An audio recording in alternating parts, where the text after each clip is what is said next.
مکہ مکرمہ کی فضیلت احادیث نبوی کی روشنی میں اس طرح سے ہے کہ سیدنا جابر بن عبداللہ رضی اللہ تعالیٰ عنہ سے مروی ہے کہ رسول اللہ صلی اللہ علیہ وآلہ وسلم نے فرمایا کہ میری اس مسجد یعنی مسجد نبوی میں ایک نماز دوسری مسجد کی نماز کی نسبت 1000 گنا فضیلت رکھتی ہے سوائے مسجد حرام کے۔ مسجد حرام میں ایک نماز اس سے بھی 100 گنا بڑھ جاتی ہے۔ سیدنا انس بن مالک رضی اللہ تعالیٰ عنہ سے مروی ہے مسجد نبوی میں ایک نماز 50,000 گنا فضیلت رکھتی ہے اور مسجد حرام میں ایک نماز پر 1,00,000 گنا ثواب ملتا ہے۔ ایک اور مقام پر حضور نبی اکرم صلی اللہ علیہ وآلہ وسلم نے ارشاد فرمایا مسجد حرام کی فضیلت مسجد نبوی پر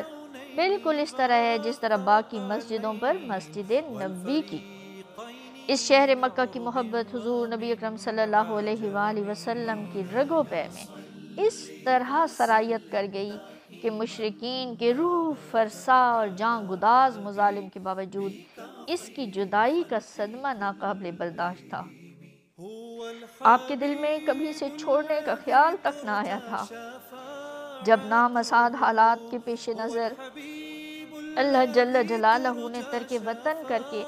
مدینہ طیبہ کو توحید خداوندی اور تبلیغ اسلام کا مرکز بنانے کا حکم دیا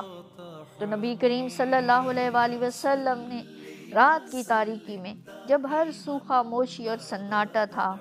اس مقدس شہر سے رخصت ہوتے وقت حسرت بھری نگاہوں سے اس کے در و دیوار اور حجر و شجر کو دیکھ کے فرمایا اے مکہ تو کتنا ذیشان شہر ہے اور مجھے کس قدر محبوب و مرغوب ہے۔ اگر میری قوم مجھے نہ نکالتی تو میں تیرے سوا کسی دوسری جگہ قیام نہ کرتا۔ حضرت عبداللہ بن عدی بن الحمراء رضی اللہ تعالیٰ عنہ فرماتے ہیں کہ میں نے حضور نبی اکرم صلی اللہ علیہ وآلہ وسلم کو اونٹ پر سوار الحضرورہ کے پاس دیکھا۔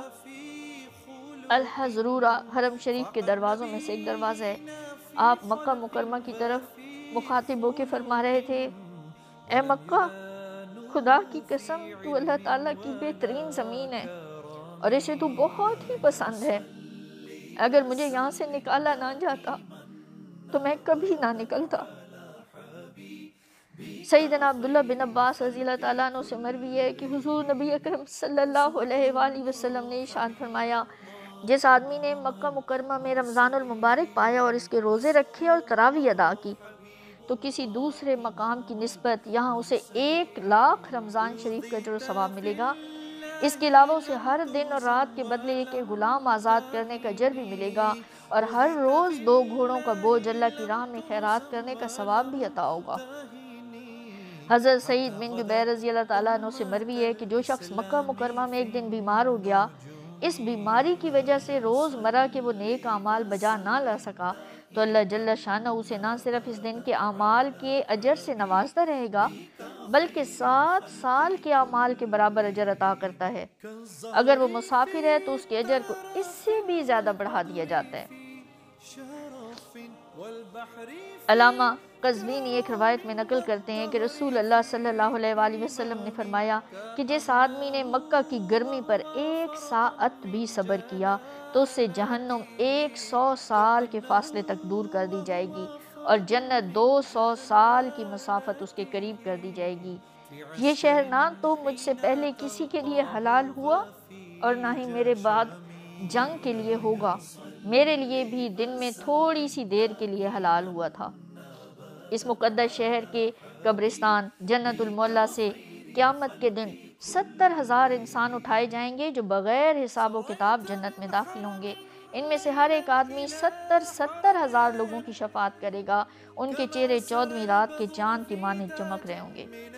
ایک روایت میں ہے کہ جب رسول اللہ صلی اللہ علیہ وآلہ وسلم ہجرت فرما کے مدینہ طیبہ تشریف لے جا رہے تھے تو راستے میں مکہ مکرمہ کا اشتیاق دل پر غالب آیا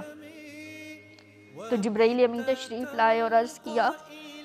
آپ کے قلب اطہر میں مکہ مکرمہ کا اشتیاق بڑھ گیا ہے۔ آپ نے فرمایا جی ہاں۔ جبرائیل امین نے یہ آیت کریمہ تلاوت فرمائی، سورہ قصص کی آیت ہے کہ ان الذی فرض علیک القرآن لرادک الی معاد اے حبیب صلی اللہ علیہ وآلہ وسلم، جس اللہ نے آپ پر قرآن یعنی قرآن تعلیمات کی تبلیغ کو فرض فرمایا وہی آپ کو پہلی جگہ لے جائے گا۔ غرض کہ اللہ جل جلالہ نے تمام اولاد آدم میں سے انبیاء کرام کو منتخب کیا، پھر ان میں سے رسولوں کو چنا، پھر رسولوں میں سے اولو العزم رسولوں کا انتخاب ہوا جن کا تذکرہ سورہ الاحزاب اور سورہ شورى میں موجود ہے۔ پھر ان اولو العزم رسولوں میں سے اپنے خلیل اور حبیب کو منتخب فرمایا، پھر ان دونوں کے لیے بزرگی والی بہترین جگہ مکہ مکرمہ کو پسند کیا جہاں مناسک حج ادا کیے جاتے ہیں اور جہاں کا داخلہ عاجزی و انکساری، طہارت و پاکیزگی اور احساس بندگی کے ساتھ ننگے سر اور دنیاوی لباس ترک کر کے احرام پہنے ہوئے ہوتے ہیں۔ بس یہی شہر تمام شہروں سے بہتر و افضل ہے۔